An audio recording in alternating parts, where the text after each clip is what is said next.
오늘은 마태복음 13장 씨 뿌리는 자 비유입니다. 장제목이 13장에는 7가지 천국 비유가 나오는데요. 이 중에서 첫 번째 이제 비유죠. 그래서 이제 제3강합니다. 한 절씩 읽으시는데요. 1절부터 9절까지 한 절씩 읽겠습니다. 그날 예수께서 집에서 나가사 바닷가에 앉으시매 큰 무리가 그에게로 모여들어가면 예수께서 배에 올라가 앉으시고 온 무리는 해변에 서 있더라. 예수께서 비유로 여러 가지를 그들에게 말씀하여 이르시되 씨를 뿌리는 자가 뿌리러 나가서 4절 읽으세요, 목사님. 4절 씨를 뿌리는 자는 뿌릴세 뿌릴세 뿌릴 때 더러는 길가에 저 복음을 거부하는 자에게 떨어지며 사람들이 와서 먹으려고 더러는 흙이 얕은 돌밭에 떨어짐에 흙이 깊지 아니하므로 곧 싹이 나오나 해가 돋은 후에 타서 뿌리가 없어지므로 말랐고 더러는 가시떨 위에 떨어짐에 가시가 자라서 기운을 나갔고 그러면 좋은 땅에 떨어지면 어떤 것은 100배, 어떤 것은 60배, 어떤 것은 30배의 결실을 하였느니라. 네, 9절 함께 있습니다. 길 있는 자들은 들으라 하시니라. 아멘. 그래서 이제 13장은 씨 뿌리는 자 비유고요. 천국의 7대 비유가 13장에 나오는데, 이거를, 이 13장을 제3강화라고 합니다. 그래서 제1강화는, 뭐였죠? 산상으로 네, 산상수훈. 제2강화는 10장의 제자도. 제3강화는 씨 뿌리는 자 비유에서 시작되는 천국 비유 7가지. 네, 그래서 제3강화입니다. 그래서 마태복음에는 5대 강화가 있는데 그 중에서 3강화다. 그러니까 중요한 말씀이라는 얘기죠. 네, 그래서 1절에 그날의 입말은 무슨 말이냐면 12장에 그 예수님의 가족들이 예수님을 찾아왔잖아요. 네, 그것이 이제 그날이에요. 그래서 예수님을 안식일날 예수님이 메시아적 능력을 행해서 병을 고치니까 유대인들이 저거는 귀신의 왕 바알세불을 힘입어서 귀신을 쫓았다. 그래서 귀신 들린 자다 이렇게 말했죠. 그래서 그 말을 듣고 사람들이 저 사람은 귀신 들린 자구나 이렇게 다 치부를 했는데 이 소문이 그 어머니 마리아 형제들까지 들리게 되었고 이제 예수님을 잡으러 온 거야. 네, 잡으러 온 거죠. 쓸데없는 일을 하고 다닌다고 잡으러 온 거였는데 이제 그때였어요. 그때를 지금 그날인 거죠. 그래서 예수께서 집에 나가서 바닷가에 앉으시네. 그래서 예수님의 그 형제들이랑 어머니가 예수님을 붙잡으러 오니까 집에까지 따라가셔가지고 잠깐 계시다가 다시 바닷가에 나오셨다. 예수님의 그 복음 전파의 열정이 말도 못하는 것을 느낄 수가 있어요. 어떤 환경에 처하든지 거기에 굴복하지 않으시고 지금 바로 바닷가로 나오셔서 앉으셨다.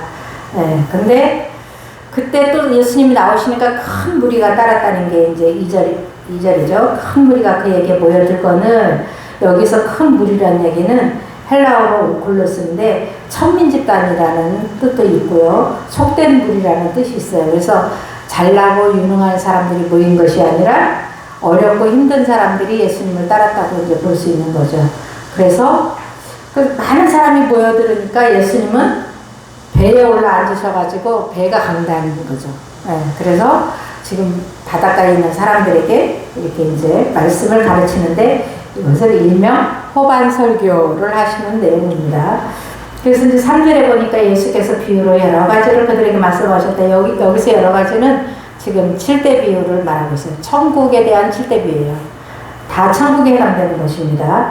그들에게 말씀해 주실 때 씨 뿌리는 자가 뿌리러 나가서 1절로 23절까지는 일명 씨 뿌리는 자의 비유 이렇게 말하는데요. 복음 전파 단계를 씨 뿌리는 것으로 이렇게 표현을 했어요. 그리고 4가지 밭은 사람들의 마음 상태를 상징하는 거고 씨를 뿌리는 자는 천국 복음을 전파하는 자를 말하는 거다. 네, 이렇게 비유니까 상징이 있잖아요. 네. 그래서 원래 깊은 뜻은 따로 있는데 이렇게 사람들이 알아들을 만한 비유를 이렇게 말씀하시는 거죠. 4절에 뿌리새 더러는 길가에 떨어졌다. 그래서 이 길가는 뭐냐면 굳은 마음을 상징해요. 복음을 거부하는 자를 말한다. 네, 떨어짐에 이게 씨를 딱 뿌렸더니 길가에 떨어졌어요. 그래서 새들이 와서 먹어버렸다. 이거는 여기서 말하는 씨는 뭐냐? 천국 복음을 말해요. 그러니까 마가복음이나 누가복음에는 그냥 하나님의 말씀이라고 이렇게 나와 있는데 마태는 여기서 천국 복음을 이렇게 표현한 거예요. 그래서 천국 복음이 딱 떨어지는 순간에 뭐가 왔어요? 새들이 와서 먹어버렸대요. 여기서 새는 마귀를 말하는 건데요. 새는 말씀을 빼앗아 구원을 얻지 못하게 하는 사단을 상징하는 거다. 그래서 새들이 와서 먹어버리니까 벌써 복음이 딱 떨어지는 순간에 뭐가 역사를 해요? 마귀가 역사를 해요. 우리가 마귀를 우습게 알면 안 돼요. 등한히에서도 안 돼요. 예리하게 이 마귀에 대한 속성을 알고 있어야 돼요. 벌써 복음이 떨어지는 현장에는요, 마귀가 금방 와버리는 거죠. 네, 그래서 이 사람이 마음밭이 아주 옥토면은 그것이 딱 심겨져서 자랄 텐데 지금 굳은 마음을 가지고 있다. 이 길가니까 사람들이 계속 밟아서 땅이 딱딱하니까 씨가 떨어져서 땅에 묻히기도 전에 벌써 마귀가 앗아갔다. 그러니 우리 신앙생활 하는 동안에 얼마나 마귀가 우리에게로 다가오겠습니까? 아주 살벌함을 이렇게 느껴야 되는 거죠. 지금은 우리가 대화 중에서도 얘기했지만 온 세계가 다 문화적으로 사단의 그 개입이 돼 있어요. 사단의 개입이. 지금 이제 우리가 그 사단을 잘 알 때예요. 마지막 때인데 하나님도 잘 알아야 되는데 하나님만 잘 알으면 되지 뭐 사단 얘기를 하냐 이렇게 말하는 사람들이 있는데 분명 주님이 지금 천국 복음의 1단계에서 마귀에게 뺏기는 이런 내용을 지금 말씀하시잖아요. 그리고 이제 더러는 또 흙이 얇은 그 돌밭에 떨어졌다. 이거는 뭐냐면 완악한 마음 상태를 말하는 건데요. 흙이 깊지 않으므로 곧 싹이 나요. 싹이 나서 조금 자라는데 복음을 받아들였다는 의미예요. 네. 그런데 해가 이제 이렇게 요즘같이 지금 뜨끈뜨끈하잖아. 아주 뜨겁잖아요. 그야말로 계란 후라이가 될 정도로 뜨거운 일을 햇살에서 그냥 뿌리가 얕으니까 타버렸다. 말라 죽었다. 네, 그런 말이죠. 그래서 완악한 자가 복음을 받아들였으나 말씀의 뿌리를 내리지 못했으므로 시련에 직면하자 고사했음을 상징하고 있어요. 그래서 예수를 찾아왔던 부자 청년과 바울의 제자였던 데마와 같은 그런 부류의 신앙인들인 거죠. 그래서 세상으로 돌아가는 걸 말했는데요. 데마도 세상을 사랑하여 세상으로 아주 바울이 사랑했던 제자인데 세상으로 돌아가 버렸고 부자 청년도 예수님이 사랑스럽게 여기셨는데 모든 계명을 다 지켰다고 그러고 하니까 사랑스럽게 여겼는데 주님이 너 가서 재산을 다 팔아서 가난한 자들에게 나눠줘라 이러니까 그거 너무 지키기가 어렵잖아요. 그 재물을 사랑함으로 예수님을 떠났던 것처럼 지금 어떤 환경에 처하자 예수님을 떠나는 이런 복음을 버리는 이런 걸 말하고 있습니다. 더러는 가시떨기 위에 떨어졌다. 세 번째 비유인데요. 그 가시떨기는 이생의 염려와 재물에 비욕된 마음을 상징해요. 이거에 대한 해석이 다음에 예수님이 이제 제자들에게 특별히 해석하는 장면이 나오는데요. 이제 가시떨기 위에 떨어지니까 가시가 자라서 기운을 막았다. 그래서 기운을 막은 거는 숨을 막아 지식시키다 이런 뜻인데 그 기운은 푸노마라고 그래가지고 성령을 의미하기도 한대요. 그래서 이 헬라어로 그 기운이라는 말이 푸노마인데 성령을 의미하므로 가시떨기에 떨어졌다는 것은 복음을 받고 오랜 세월에 걸쳐서 신앙생활을 하였으나 이 사람은 뭐에 사로잡힌 사람이냐? 염려와 재물의 유혹에 사로잡힌 자예요. 그래서 신앙이 자라지를 못해요. 늘 거기에 딱 부딪히면은 신앙이 열매를 맺지 못하고 그쪽을 택해버리니까 예수를 택하기 전에 오늘도 오전에도 주 예수를 위하여잖아요. 주 예수를 위하여보다는 나를 위하여 나를 사랑하는 그 이생의 꿈이 많은 그런 사람이죠. 8절에는 더러는 좋은 땅에 떨어졌다는 거죠. 그래서 착하고 좋은 마음을 상징하고요. 진리에 대한 흡수력이 강한 걸 상징해요. 이런 성품이면 참 좋잖아요. 진리에는 반응을 하는 세상 거에 반응하는 게 아니라 떨어짐에 어떤 것은 100배, 어떤 것은 60배, 어떤 것은 30배의 결실을 하였느니라. 누가는 뭐라고 말했냐면 좋은 땅에 있다는 것은 착하고 좋은 마음으로 말씀을 듣고 지키어 인내로 결실하는 자니라 이렇게 기록하고 있어요. 그래서 착하고 좋은 마음으로 말씀을 받지 않고 거부하는 마음으로 말씀을 받으면 옥토가 아니고 결과적으로 온전한 신앙생활을 할 수 없다, 이런 걸 말하는 거죠.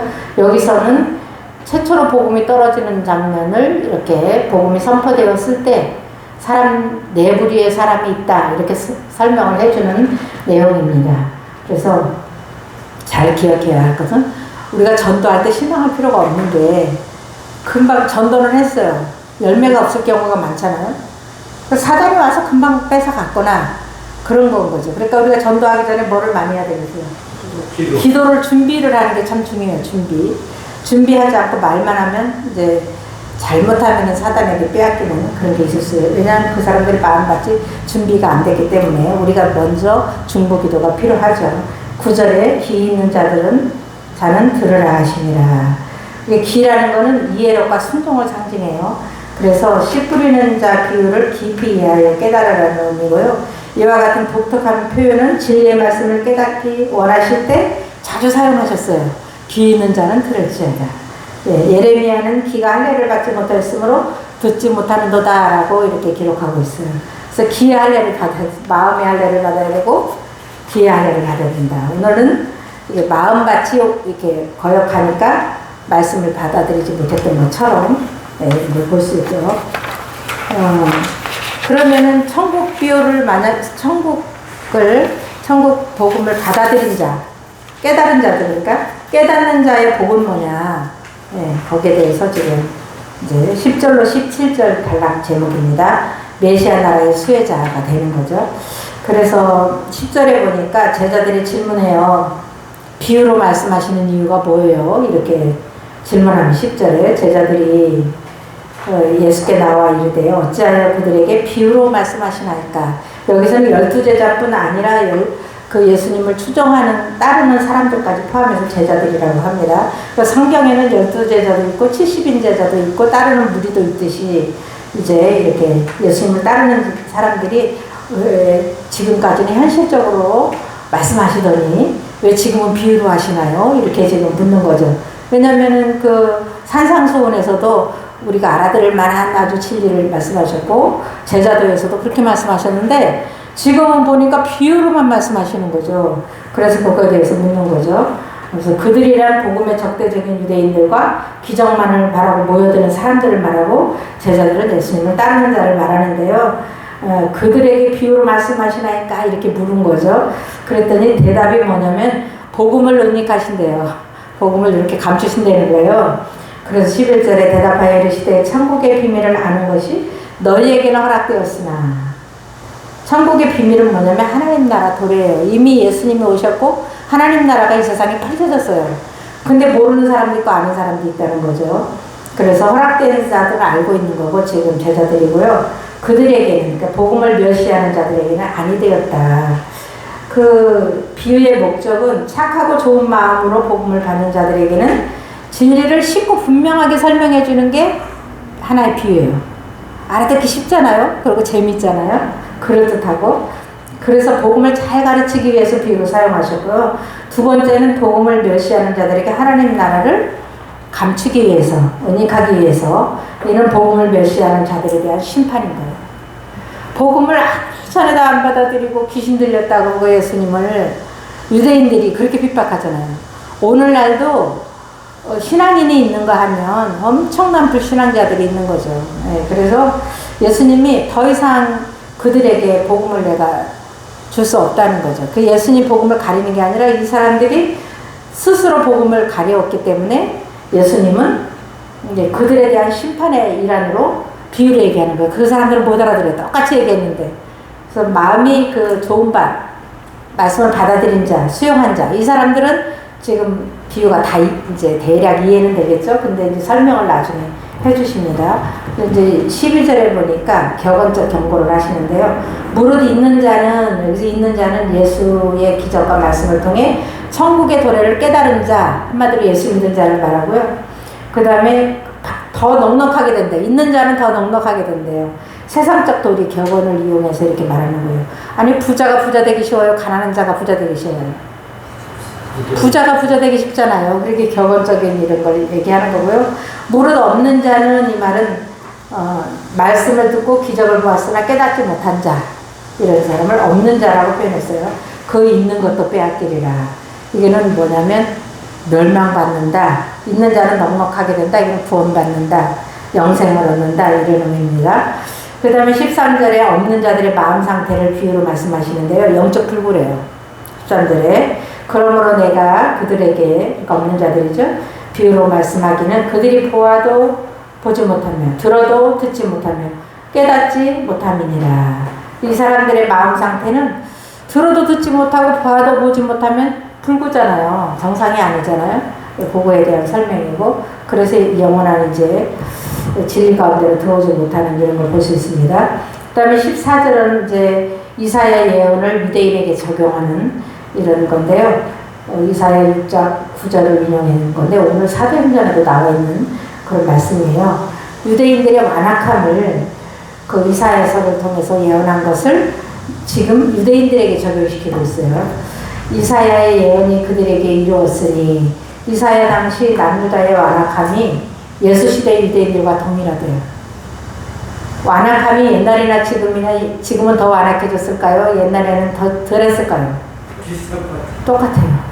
네, 그래서 똑같다는 얘기예요, 이 말이. 네, 완악함이 정도가 그때 당시 남유다가 멸망할 정도로 죄를 짓고 회개하지 않고 말씀이 떨어져도 믿지 않았던 그 시대나, 지금 예수님이 오셔서 천국 복음을 증거할 이 시대나 똑같다는 거죠. 지금 그걸 적용하고 있어요. 이랬을 때 너희가 듣기는 들어도 깨닫지 못할 것이요 보기는 보아도 알지 못하리라. 이거는 뭐냐면 하나님께서 이사야 선지자가 겪게 될 남유다의 완고한 반응을 미리 이사야 선지자에게 알려준 거예요. 네가 선지자가 되어서 예언 활동을 하겠지만 이 남유다 백성들은 악해서 완악해서 너에게 아무 소득도 없을 거야. 이거를 말하고 있어요. 이상한 말 하니까. 이사야 선지자 같은 대선지자가 얼마나 하나님의 지혜를 받고 하나님의 성령에 힘입어서 정확한 예언을, 그러니까 이사야는 그 구약 속의 신약이라고 하잖아요. 그러니까 신약과 같은 그런 말씀을 예언을 많이 했어요. 근데 하나도 아무 소득도 없을 거예요. 이거는 우리에게 엄청난 위로를 주는 거예요, 오늘날도. 나는 능력이 없어가지고 아무리 전도해도 전도 한 명도 못해. 못해 이러는 거에 얽매일 필요가 없어요. 전했으면 된 거예요. 이사야도 어쩔 수가 없었어요. 전했으면 된 거죠. 네, 그래서 그거를 하나님 미리 실망하지 않게 이사야 선지자에게 말해준 거예요. 너는 이렇게 애쓰고 힘쓰지만 너는 아무 소득도 없을 거야. 왜? 이 백성들이 너무나 악해. 그래서 포로로 붙들려 갈 수밖에 없어. 이런 얘기를 하는 거죠. 그래서 이제 그 사도행전에도 아까 그 오전 말씀에도 28장 26절에 27절에 똑같은 이 말씀을 듣기는 들어도 듣지 못하고 보기는 보아도 깨닫지 못하고 그거를 똑같이 했잖아요. 지금 똑같은 말씀이 이렇게 나와 있어요. 그러니까 유대인 유기 이유는 유대인들을 그냥 이렇게 버려두신 것은 하나님이 유대인을 구원 못 받게 한 거 아니에요. 복음은 공평하게 선언됐어요. 근데 받아들이는 자가 안 받아들이니까 유기가 된 거죠. 유기하시려서 유기된 게 아니라, 그래서 스스로 멸망을 자처했다 이런 얘기인데요. 그 이사야 6장 10절을 인용했는데, 이 백성들의 마음이 완악하여져서 그 귀는 듣기에 둔하고 눈은 감았으니, 스스로 귀를 닫고 눈을 감았다는 의미예요. 우리나라 속담에도 이런 말이 있어요. 자는 사람은 깨울 수 있는데 자는 척하는 자는 못 깨운대요. 난 그 말이 너무나 이해가 돼. 다 눈을 껍질거리면서 이해를 하시는데, 자는 척 하는 사람은 아무리 깨워도 못 깨우는 거예요. 근데 잠들었어, 깜빡. 한 번만 이렇게 깨워도 바짝 일어나잖아요. 그런 것처럼 지금 이 사람들은 스스로 귀를 닫았기 때문에 예수님이 능력이 부족해서가 아니라, 이사야가 능력이 부족해서가 아니라 안 듣는다는 거예요. 그래서 멸망의 원인이 자기에게 있다는 거죠. 이는 눈으로 보고 귀로 듣고 마음으로 깨달아 돌이켜 이렇게 죄를 자각하는 거 말합니다. 내게 고침을 받을까 두려워함이라 하였느니라. 이거는 이사야는 돌이켜 고침을 받을까 두려워하는 주체가 하나님이었어요. 이사야 시대에 하나님은 이스라엘이 회개하기를 원치 않았어요. 차라리 고침 못 받아야 된다. 너희들은 한 대 맞아야 정신을 차리지 안 된다. 하나님이 이렇게 하신 말씀을 갖다가 본절에는 어떻게 인용을 했냐. 유대인들이 하나님으로부터 고침을 받을까 두려워하는 걸로 묘사했어요. 하나님이 좀 이렇게 포로로 붙들려가게 해서 이스라엘에게 고난을 줌으로써 회개할 기회를 주시고자 했던 건데, 지금 유대인들은 더 악한 게 뭐냐면, 하나님으로부터 고침을 받을까 두려워한대요, 자기가. 고침을 받을까. 이게 도대체 무슨 말이야. 얼마나 악한지. 그러면 유대인들이 조금 더 악한 거죠. 더 악한 거예요. 그래서, 그러는 가운데, 여기서 다른 부류가 하나 있으니, 천국의 비밀을 깨닫는 자의 복은 그럼 뭐냐. 이렇게 안 듣는 사람도 있는데, 그러나 너희 눈은 봄으로 너의 귀는 들음으로 복이 있도다. 지금 복음이 들리면 복 있는 자입니다. 복은 딴 것이 복이 아니에요. 우리 이미 복 받았어요. 세상 사람들은 아무리 예수 믿으라고 해도 내가 무슨 죄가 있어, 왜 회개를 해야 돼, 왜 교회를 가야 돼, 교회 가는 거 불편해, 뭐 헌금을 많이 해야 돼, 뭐 이런 생각을 막 하고 있는데, 우리는 그냥 아멘 아멘 하면서 이렇게 말씀을 들으려고 하니까 우리는 진짜 복 있는 자인 거예요. 복 있는 자가 따로 있는 게 아니에요. 네. 그래서 이 복 있는 자는 어떤 복을 받았느냐, 이렇게 지금 그러나 너희는 봄으로 너희에게는 들음으로 복이 있다 그랬는데, 이게 뭐냐면 한마디로 말하면 메시아 나라가 도래했는데 그 메시아 나라의 수혜자가 됐다는 거예요, 이 복이. 왜냐면 천국 백성 됐다는 거니까 어마어마한 복인 거죠. 우리가 자꾸 육체적인 복에 너무 이렇게 우리 정신이 팔려 있기 때문에 이런 영적인 복은 뭐 예수 믿는 거 당연하지 뭐 이렇게 생각하시는데, 이거는 하나님이 허락하신 엄청난 복인 거예요. 그래서 너희에게 이르노니 많은 선지자와 의인이, 얘는 이제 하나님 나라가 임하기를 고대하던 구약의 의인들을 말해요. 너희가 보는 것을 보고자 하여도 보지 못하였고 너희가 듣는 것을 듣고자 하여도 듣지 못하였느니라. 예수 이후 시대 성도들의 구속사적 특권을 강조하고 있어요. 메시아를 보고자 해서 기다렸어요. 아브라함의 씨라고 예언된 메시아. 그 다음에 다윗의 후손으로 오신 메시아. 그 다음에 성막으로 예언된 메시아. 우리 메시아를 보고 싶어 했는데 아무리 기다려도 메시아가 오지 않았어요, 구약시대 사람들은.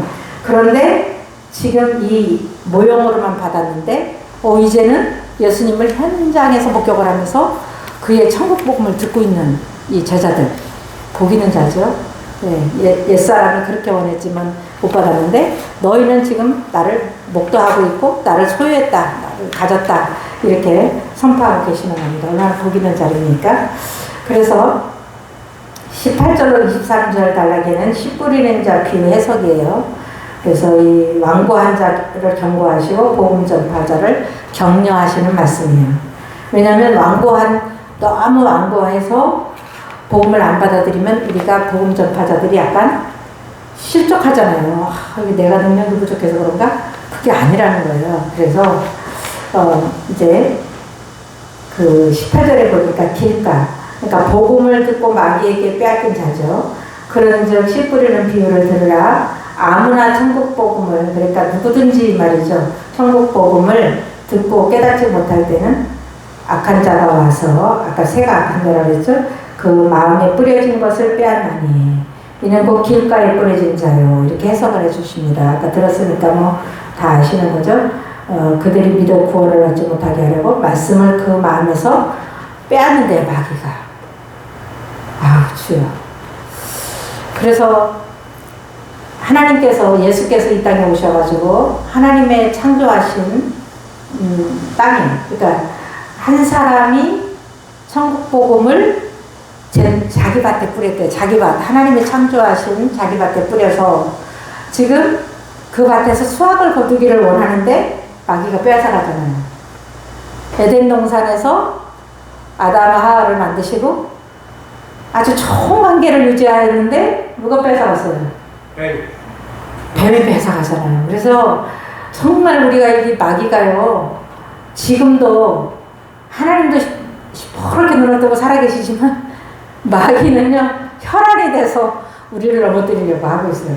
그거를 인지하지 못하면은 날마다 넘어질 수밖에 없어요. 내가 왜 이래 이러면서 나의 부족함만 고백하면서 쓰러질 수밖에 없어요. 눈치가 좀 이제 빨라야 돼요, 신앙인들은. 그래서 두 번째 돌밭에 대한 비유를 말씀하시는데요. 복음을 듣고 잠깐 있다가 시련을 당할 때 배반하는 자인데, 돌밭에 뿌려졌다는 것은 말씀을 듣고 즉시 기쁨으로 받대. 그 속에 뿌리가 없어 잠시 견디다가 말미암아 환란이나 박해가 일어날 때는 곧 넘어지는 자. 그래서 우리가 환경에 영향을 받지 않는 것도 용사의 신앙이죠. 네. 누가는 뿌리가 없어 잠깐 믿다가 시련을 당할 때 배반하는 자유라고 기록하고 있고요.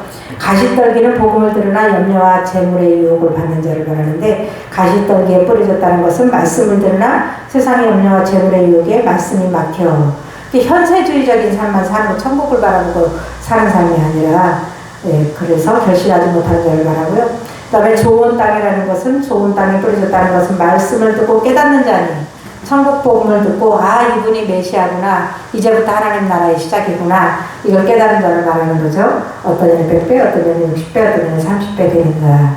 누가는 착하고 좋은 마음으로 말씀을 듣고 지키의 인내로 결실하는 자다. 반드시 결실하려면 인내가 필요해요. 이 여름을 견뎌야 되고요. 태풍도 견뎌야 되고요. 환란을 견뎌야 돼요. 왜 믿는 자에게 어려움이 있냐? 이건 아직 어린 신앙.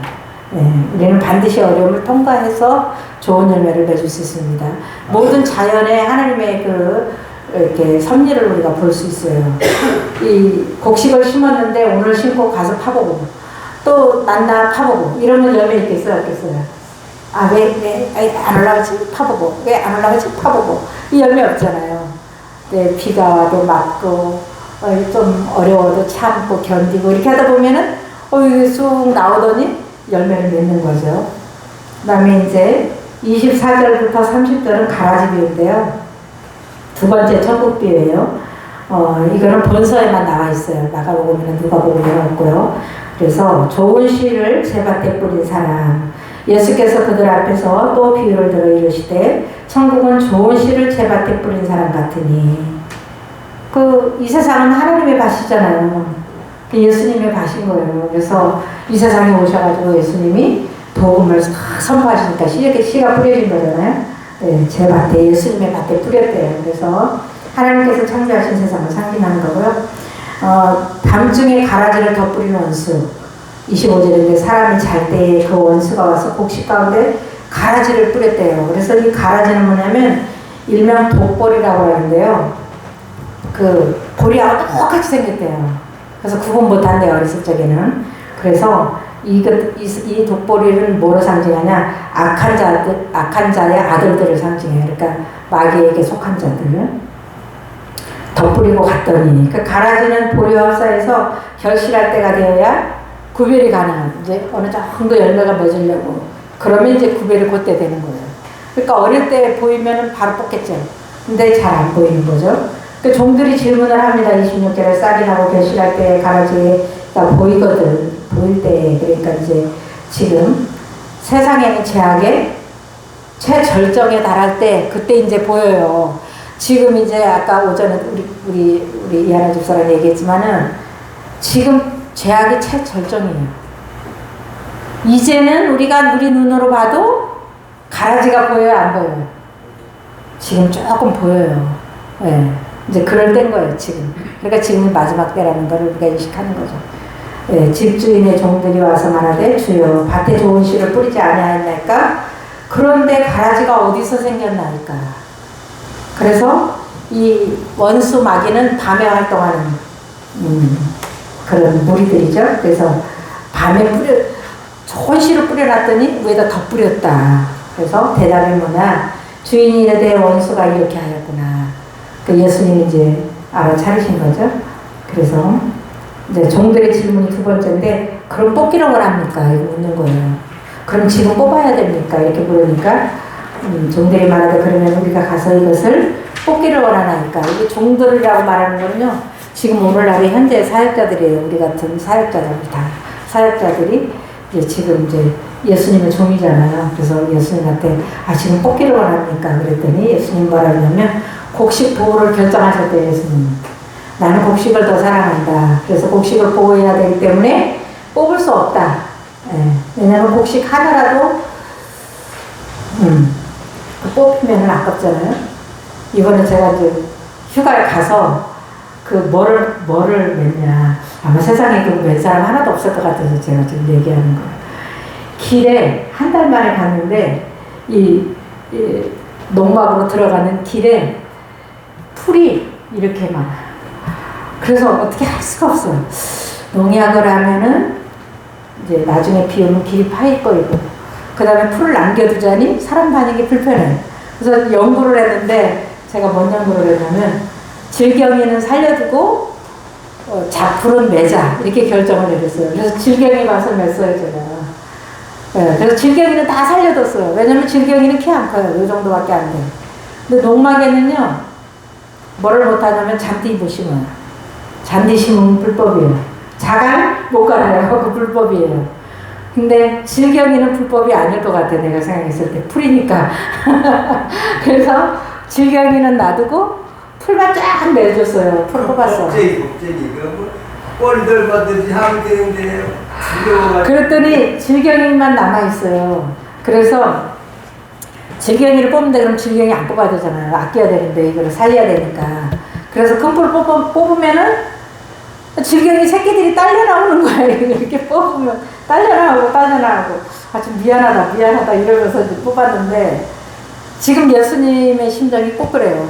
약하고 어린 영혼들을 건드리지 않으려고 이거를 둔다는 거예요. 예.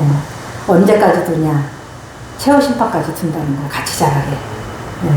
그래서 이게 풀을 아끼는 게 아니라, 자풀을 아끼는 게 아니라, 독보리를 아끼는 게 아니라 성도를 아끼는 주님, 곡식을 아끼는 주님의 심정을 절절히 여기서 느낄 수가 있습니다. 주인이 이르되 가만두어라. 가라지를 뽑다가 곡식까지 뽑을까 염려하노라. 둘 다 추수 때까지 함께 자라게 두라. 그래서 일명 가라지 비유라고 하는데요. 가라지의 비유. 천국의 성장 단계를 묘사하고 있어요. 아까 그 씨 뿌리는 비유는 천국에 이제 처음에 씨를 뿌리는, 천국 복음을 전파하는 것을 말한다면, 지금 이 비유는 자라는 과정을 이렇게 설명하고 있는데요. 자라는 과정 속에서 마귀가 역사를 한다는 얘기예요. 아까 씨 뿌릴 때도 마귀가 역사해서 그거를 빼앗아 간다 했죠. 복음을 빼앗는다 그랬잖아요. 지금 자라는 과정에서도 마귀가 독보리를 덧뿌려가지고 우리가 자라는 걸 막고 있어요. 네. 그러니까 우리가 이 사단의 계계를 너무나 잘 알아야 되는 거죠. 그래서 그 대처하는 능력이 필요한데요. 그래서 둘 다 추수 때까지 함께 자라게 두라. 그래서 이 자라가는 단계인데, 이거는 무슨 얘기냐면요. 현재적 천국에는요, 우리가 지금 아주 하늘나라가 아니잖아요. 현재 우리가 살아가는 이 땅은. 예, 하늘나라가 아니고 현재적 천국에는 참신자와 거짓 신자가 혼재하여서 있는 상황을 묘사하고 있어요. 그러니까 천국 시민만 있다면 문제가 될 게 하나도 없는데, 지금 가라지를 덧뿌렸으니까 이 불신자와 신자가 한데 섞여서 신앙생활을 하고 있어요. 교회 내에서도 있을 수 있어요. 그러니까 이상한 반응을 보여도 그거에 대해서 시험될 일이 하나도 없어요. 위에서 기도해주면 되는 거지. 저 사람 때문에 나 싫어, 저 사람 때문에. 이제 세상 교회 한 번씩 나왔던 분들은 누구 꼴 보기 싫어서 교회 안 가, 뭐 이렇게 말하기도 하는데, 그것이 꼭 그런 격이죠. 그래서 현재적 교회는 참신자가 있지만 거짓 신자가 섞여 있다는 얘기예요. 네, 그래서 우리가 그걸 이해해야지. 저 사람 이상해, 저 사람 이상해 하면 교회 내에서 분란이 일어나는 바람에 참신자도 상처를 입게 되고 어려움을 겪게 되니까 하나님은 참신자를 보호하겠다는 결정을 내리셨다 이 말이에요. 그래서 30절 뒤에 보면은 최후 심판, 악인은 멸망하고 의인은 안식에 들어가는 것을 설명하고 있는데요. 추수 때는 심판날, 최후 심판 때를 말하고요. 내가 추수꾼들에게 말하기를 가라지는, 그러니까 악인들이죠.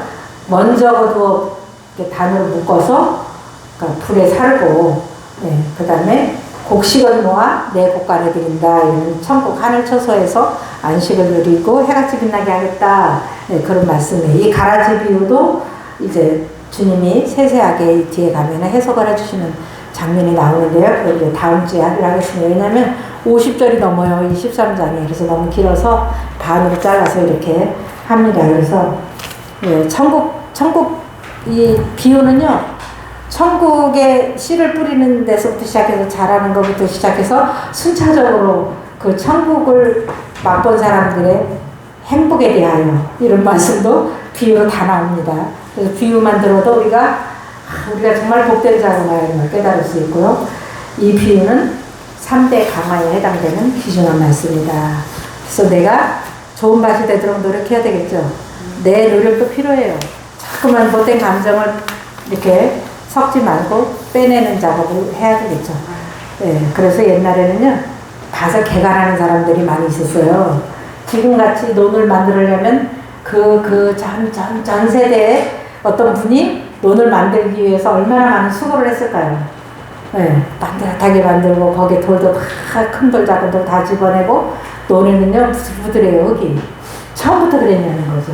네, 그래서 우리가 혹시 처음부터 좋은 밭이 조금 아닐지라도 자꾸만 갈고 닦아서 아름답게 주님께 드리는 주 예수를 위한 삶을 사는 그런 복이 있기를 바랍니다. 기도하고 마치겠습니다.